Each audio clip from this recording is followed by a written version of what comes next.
Okay, if you're confused about what's going on with tariffs, those extra taxes that are now going to be on many goods and services between Canada, the United States, Mexico and the United States, and China and the United States, or you're confused by what Elon Musk is up to with DOGE apparently trying to get line item veto power at the Treasury Department, leading civil servants who had been there for decades to resign, I don't blame you at all for being confused. There is a lot that's happening, and we're going to break it down in this video, and it is overwhelming. We're going to try to make it simple. But I want to show you why there's such confusion. Look at this tweet from Elon Musk.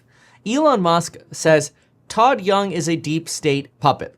Well, Todd Young is a Republican who is one of the votes needed to confirm Tulsi Gabbard. So a White House reporter, Jake Sherman with Punchbowl, says, I assume this isn't part of the White House's effort to lock up the vote for Tulsi Gabbard, because it's kind of like a slam on the Republican they need a vote from. Well, after this started getting more attention, apparently Elon Musk deleted this tweet. I confirmed the tweet is deleted. And instead, Elon Musk went from some reactionary form of Todd Young is a deep state puppet, which, remember, it's very popular on X to scream that somebody is a deep state puppet or corrupt or, somehow bad. Then Elon Musk 100% U-turns and says, just had an excellent conversation with Senator Todd Young. I stand corrected. Senator Young will be a great ally in restoring power to the people from the vast unelected bureaucracy, which is terribly ironic. Given that Elon Musk is basically the king of unelected bureaucracy now, given that he's got the reins of the Treasury Department and he's going through line by line as an unelected official trying to cut expenses. Now, look, fans of Elon Musk are like, great, this is exactly what we needed. Other people see the irony. Anyway, like I said, we have a lot to cover, so let's get started. Before we hit Elon Musk and more of the DOGE stuff, including apparently Musk moving beds into the DOGE offices so they could work longer hours, it's worth just breaking down what's going on with these tariffs and what institutions are saying, as well as what researchers are saying the impact of the tariffs could be. So let's also just start by saying that many people didn't think that Donald Trump, you almost start confusing who's president. Many people thought that the tariffs Donald Trump was threatening were just going to be a, threat and a negotiating lever. And that's because if you go back to 2018, you can't really blame the historical context. Donald Trump phased in tariffs. In fact, he slowly worked tariffs up against countries like China and others over many, many months with many, many warnings and time, a long period of time for people to sort of adapt to these tariffs. Now we're literally going from an announcement on January 31st that we're getting tariffs with the preview on the 30th to tariffs taking effect on February 4th, which is less than a week for businesses and people to adapt to these tariffs. And people are also rightfully confused because if you look at, Nick Tiermos from the Wall Street Journal, he quoted Steve Bessent, the now Treasury Secretary, with this hedge fund letter Steve wrote. Steve wrote in the letter, the talk of revenge will most likely be limited to a small group of political enemies, and wider policies of the administration will be oriented towards deregulation, energy independence, and reviving U.S. manufacturing and extending tax cuts. In other words, don't worry, we're going to have all the good with very, very little downside. There's little to worry about with the tariff gun. In fact, the tariff gun, as he calls it, will always be loaded and on the table, but rarely discharged. See, keep in mind that we have this view that Trump will pursue a weaker dollar strategy rather than implementing tariffs. Tariffs are inflationary and strengthen the dollar. Hardly a good starting point for the U.S. industrial renaissance. Weakening the dollar early in his second administration would actually make U.S. manufacturing more globally competitive. Basically, if that's complicated, which it is, trust me, it's complicated for a vast majority of people to read it. Basically, if it's cheaper to do business with the United States, more people want to manufacture their stuff in the United States. Okay, if you're a foreigner, right? the dollar is weaker, then it's cheaper. It's kind of like when you go to Europe or you go somewhere where all of a sudden their currency has fallen in value relative to ours. It's cheaper to go there. Like you get more for less of your own dollars. Well, the same thing is true if you have a weaker US dollar. Other countries are like, oh, let's manufacture in the US. The dollar is so cheap right now. It makes logical sense. The opposite is true when you have a really strong dollar. You kind of don't exactly power manufacturing in the United States from foreigners. Now, from the inside of the US, maybe you can do that, but we've got some stuff to talk about regarding that as well. So basically, you have this Steve Bessent letter that goes as far as saying, we strongly disagree that you should have a strong dollar based on tariffs. And we basically don't think it's likely. See, the Wall Street consensus is for a strong dollar based on tariffs. We strongly disagree. Well, it looks like the Wall Street consensus is right at this moment because the dollar is skyrocketing. The Canadian dollar has fallen to its lowest trading level since 2003 as these tariffs are being implemented, boom, relatively rapidly. Relatively rapidly, I mean like really rapidly. People now expect that tariffs are going to impact about $1.3 trillion of U.S. imports. That would represent about 43% of U.S. imports and about 5% of GDP. That's a lot that is going to be affected by tariffs because it's not just the tariff items that are targeted, but then materials that go into those targeted items and the trade back and forth. Now, something to remember when we talk about GDP, and we hear 5% of GDP, we might think, oh, that's not that big of a deal. But remember, we're trying to grow GDP. Right now, our gross domestic product is growing by about 2%, 2.1% based on the fourth quarter of the United States and its growth. Okay, well, if 5% gets whacked, and let's say half of that 5% disappears because people are like, whatever, we're just going to take a break and not trade for a moment here while we calibrate. Well, then you just lost 2.5% from that. Okay, well, if we're growing at 2.1% and you minus 2.5%, it means now you're in a recession. You're at negative 0.4%. Because remember, GDP growth is what determines whether or not we're in a recession or not. Positive, no recession. Negative 2 quarters in a row, technically, you're in a recession. Average tariff rates across the United States are now expected to rise from 3% to 10.7%. Some people think that gas prices are immediately going to start rising by as much as 70 cents to maybe even over $1 very rapidly as a result of this. This is even in spite of the fact that Trump is encouraging, or I should say implementing lower tariffs on Canadian energy than he is on Canada in general. See, Canada in general is going to get a 25% tariff, but on oil that they send us or natural gas, there'll only be a 10% tariff. Got it. 25% tariffs on Mexican products, 10% on China. And let's just say there is a little note in the Trumpian executive orders that creates even more nervousness. See, Goldman Sachs rightly pointed out this in their note this morning. They said the problem with these tariffs is that the tariffs that Trump has implemented include a retaliation clause. It says, quote, if a country chooses to retaliate against the United States in response to this action through import duties on the United States exports or similar measures, the president may increase or expand in scope the duties imposed under this order to ensure the efficacy of this action. In other words, hey, if you tariff us back, we'll bump the tariffs even more against you. Okay, interesting. So what have we seen so far? Well, so far, Justin Trudeau's come out, good old Trudeau, has come out and said, we're putting 25% tariffs on U.S. goods, eh? And now he's also holding press conferences encouraging Canadians to think twice about traveling and vacationing in the United States, maybe consider the historic sites or parks in Canada instead, and maybe think twice about buying Florida orange juice. It's interesting. My wife is half Canadian and I grew up in Florida.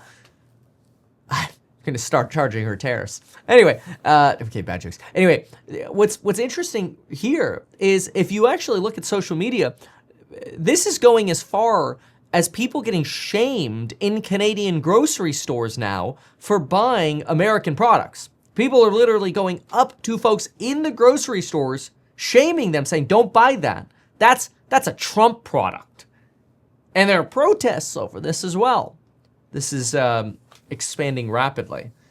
In addition to the Canadians' response, the Mexican government is expected to respond with retaliatory tariffs soon. And China is filing a lawsuit in the World Trade Organization, which in 2018, Donald Trump threatened to pull out of the World Trade Organization. He didn't, but he threatened to. He said, if they don't shape up, I'm going to withdraw from the World Trade Organization. And the World Trade Organization is basically set up to, quote, benefit everybody but us. We lose all the lawsuits filed in the WTO. I guess we're going to have some retaliation to deal with here. Now, the Federal Reserve argues that these tariffs could end up knocking 1.2% off of GDP and adding 0.7% to core PCE, inflation. Goldman thinks 0.7% of GDP is going away. Some people think more of GDP is going away. Some people think less of GDP is going away.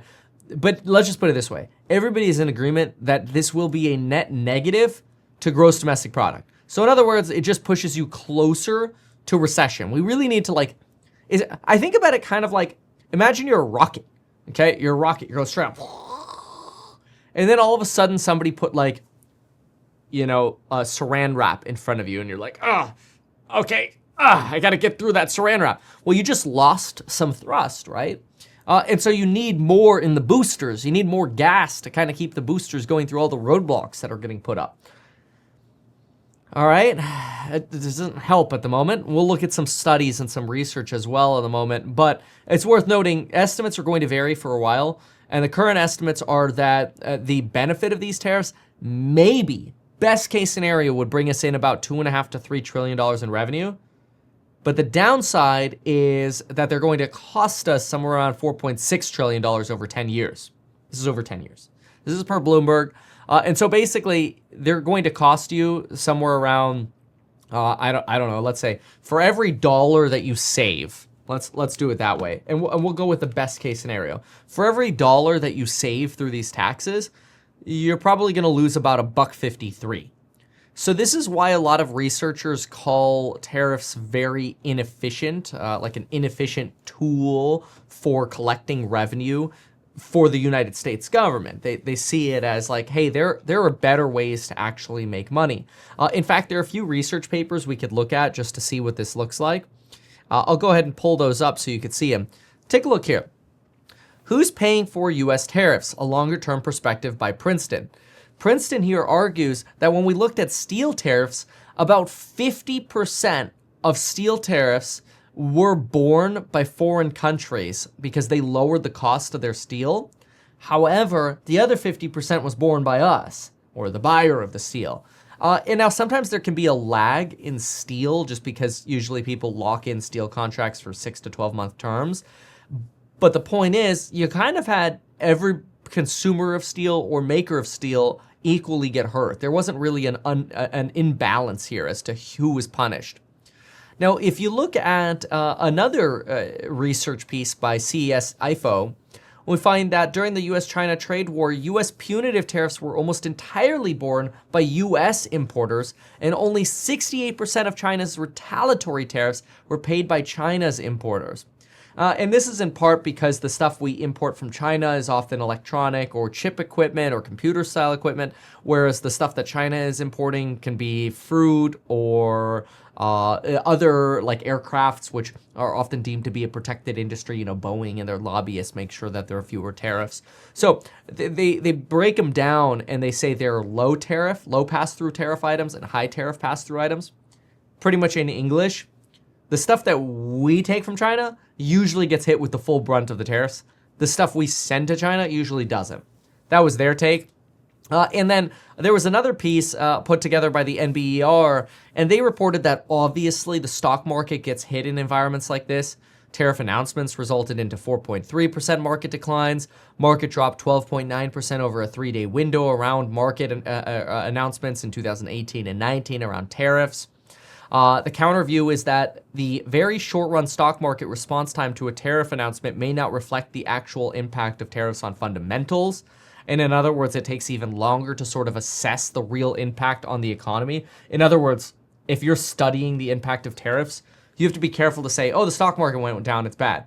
No, it's going to take a while for us to see it in the fundamentals. And so when they do talk about the fundamentals, they say here that the welfare effects appear relatively small compared to GDP. And the distortions, though, are substantially larger. In other words, GDP benefits from tariffs very, very little. This is according to the NBER. However, the overall cost of tariffs is much larger. And so they go as far as saying that tariffs are particularly costly relative to many other public policies. Like, if you're going to choose a tool, this is kind of an expensive tool to use to try to gain tax revenue. As we said, we're only expecting to get $1 for every $1.50 in cost that we hit here. So this idea that, oh, tariffs are going to help pay for no income tax in the United States is loony. The idea that it'll pay for some income taxes in the United States is much more reasonable, but also unlikely, given that the cost is probably going to end up being higher, especially since we're playing this sort of tit-for-tat escalation game right now, where first the United States issues tariffs, then we expect retaliatory tariffs, as Canada has already announced. China and Mexico are expected to announce as well. And then the U.S. is already preempting that if you retaliate, we will raise our tariffs. So TBD how this is all going to go. Obviously, Donald Trump says this is to stop fentanyl flow and illegal immigrant flow. One of the downsides of this for Canada is that only like 1% of the illegal fentanyl comes through the Canadian border, but they're still getting blamed for fentanyl flow. It was literally JD Vance this morning that was tweeting about how fentanyl flows through Canada, and people are like, bro, it's a fraction of the problem. Most of it's coming from Mexico. And this has also led the Wall Street Journal's editorial board to say, yo, wait a second here. Yes, the drug issue is a problem, but this drug issue has been a problem for a very long period of time, and maybe there are different ways that we could go about solving it. The Wall Street Journal editorial board actually goes as far as calling this the, quote, dumbest trade war in history. They say that President Trump's first salvo is not only very rapid, but it's going to impact our car industries really substantially. They say take the U.S. auto industry, which is really a North American industry because the supply chains in the three countries in North America are highly integrated. By the way, this makes a lot of sense that they're highly integrated because 6 years ago, Donald Trump announced the USMCA, which was to integrate trade between Canada, Mexico, and the United States more heavily. So the countries and businesses did exactly what Trump wanted in 2018, and now they're getting punished for doing exactly what Trump wanted in 2018. In 2024, Canada supplied 13% of U.S. auto part imports, and Mexico nearly 42%. So there's a substantial supplying aspect of car parts, and this is leading a lot of folks to say that cars that are made in America are going to be a lot more expensive. Your GM, your Ford, your Teslas, any kind of U.S. manufactured car will be a lot more expensive. Batteries imported from Mexico will be more expensive. Critical minerals coming from Canada will be more expensive. Assembly imports will be more expensive. It's really a big disruption. Not to mention the amount of food that comes up from Mexico. Food exports made up about 23% of the U.S.'s total agricultural imports and supplied up to 20% of Canada's. Mexico now supplies 90% of the avocados supplied in the United States. In addition, you're going to get hit with counter tariffs, California grapes and wine, Oregon Christmas trees, cherries, you name it. I mean, the amount of things that can get hit here and disrupted are huge. Jams, jellies, soy, steel, pork, you name it. And again, we're still waiting for counter tariffs. Now, you might wonder, oh, well, sure, China and U.S. manufacturing could get hit over a Tesla, but at least they're not hitting Europe. Oopsie doopsies. So Donald Trump is threatening tariffs on Europe. In fact, if you look at what he said on Friday. On Friday, Donald Trump said that tariffs on the EU will, quote, absolutely follow these tariffs against Mexico, Canada, and China. Remember that currently our largest trade deficit in the world is with this little country called Germany. I was born in Germany. And they are obviously a huge part of the European Union. Now, the reason I bring them up is because it would make sense that if they're the largest, then we should be expecting tariffs against Europe as well. And the European Union is already threatening counter tariffs in advance of Donald Trump announcing tariffs on them. Look at this chart right here. You can actually see Germany right here and the EU combined right here. Germany, the largest portion out of the other countries listed here. But if you look at the EU is sitting somewhere around 18% of all US imports, larger than Mexico, China, and Canada. Not combined. I mean, combined, these are our largest trading partners, for sure. But in terms of trade deficit, the EU uncombined has a significantly larger trading deficit, which leads a lot of people to believe that the EU tariffs are next. And then you're hitting Tesla, Giga Berlin as well, and you're taking the EV tax credit away. I don't see how these things could be productive for U.S. automotive manufacturing, but I understand the idea is for more countries to come manufacture in the United States. But the problem with that is, like Bessent says, like literally Trump's Treasury Secretary said the opposite would make the U.S. more competitive in manufacturing. Like if we wanted to attract manufacturing, we should have a weaker dollar and not these sort of tariffs on everyone. Some are now calling this a trade war on steroids. This is also very different from 2018 because inflation was running under 2% then. Now it's over 2%. So obviously people are really worried about inflation now. You've also got the Economist arguing that this is going to be a pretty big hit to Canada and Mexico. Only 3 to 5% of our GDP in the United States comes from Mexico and Canada, trade with them. But it's closer to 20% for Canada and 30% for Mexico. So we could plummet our trading partners into a recession first, and there's that risk they could take us down with them. Nobody knows, but especially with how rapidly things change. Who knows? Maybe some new USMCA 2.0 will start. I don't know. But remember for a moment how these will work, and then let's also talk about the de minimis exemption. So first, how tariffs work. Let's say I buy this, $20 mug from China, and I import it into the United States to go resell it on my Etsy store, okay? It's a pretty cool mug. You know, got to get the Transformers going. I think it's awesome. All right, well, because it's under $800, it's mostly exempt from duties or tariffs or taxes or whatever when it gets imported. Well, that's going away on Tuesday. They're just going to kill that. Yeah, JK, no more de minimis exemption. So this will now also get hit by the 10% tariffs going from China, if it came from Mexico, 25%, and so on.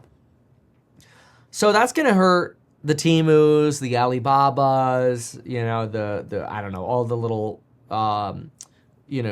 smaller product stores that we buy things from China. Okay, so that's going to be another hit.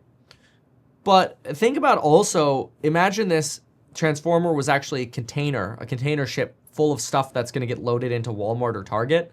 Well, when that container shows up and Target says, yeah, it has a value of $1 million, all the goods in there, it's obviously going to be a lot more, but let's just say $1 million. Well, then at the border, our Border Patrol now gets to say, all right, where's our $250,000? Assuming it came from Mexico or Canada, or $100,000 if it came from China. Well, somebody's got to pay for that. So it could be the manufacturers of all the stuff in the container. It could be the Walmart or Target. It could be both. It's kind of like, when the company offers you free shipping, it's included in the cost of the product they're selling you, leading to product inflation. But that depends on pricing power of that product. So then you wonder, are they just going to have another line item that's like, yeah, we'll sell you this for the normal price, but you got to pay the tariff, or we'll split the tariff. And then you wonder what happens with companies that are like, okay, we have to absorb the margin because we're in a competitive environment. Maybe we're selling bicycles or whatever, and we have to absorb the 25%. Well, what happens? Well, if our margins are 20%, we now go negative on every bike we sell. Let's stop selling bikes. Let's go bankrupt. So there are serious implications of tariffs. And it's unclear exactly what's going to happen, especially since we don't even yet know what the retaliation from Mexico is going to be. We don't yet know what tariffs Europe is going to get, and we don't yet know what the retaliation from Europe is going to be. We just know it's coming. At the same time this is going on, DOGE is, declaring war. DOGE promises to hold a Spaces tonight at midnight Eastern. They also clarified that if you decide to stop working because you've received a deferred resignation period offering or you've taken the offering, you don't actually have to work during that period. DOGE reposted this excerpt here on screen, which says FAQ, am I expected to work during the deferred resignation period? No, except in rare cases determined by your agency, you are not expected to work. Now, this is actually really interesting because to me, this is sort of like the unemployment stimulus that we saw in 2021. You see, when people get money for not working and then they go get another job, they basically have more money that they can go spend. So in some way, this is actually short-term stimulus. It's kind of good because these folks can now go get another job.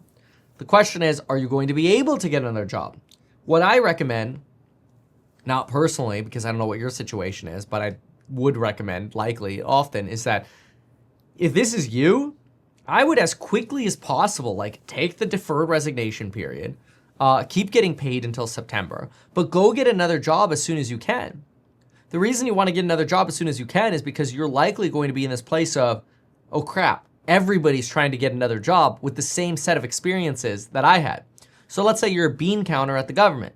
Okay, great. Well, what happens if you're the first bean counter to say, hey, I'm transitioning from the government to private sector?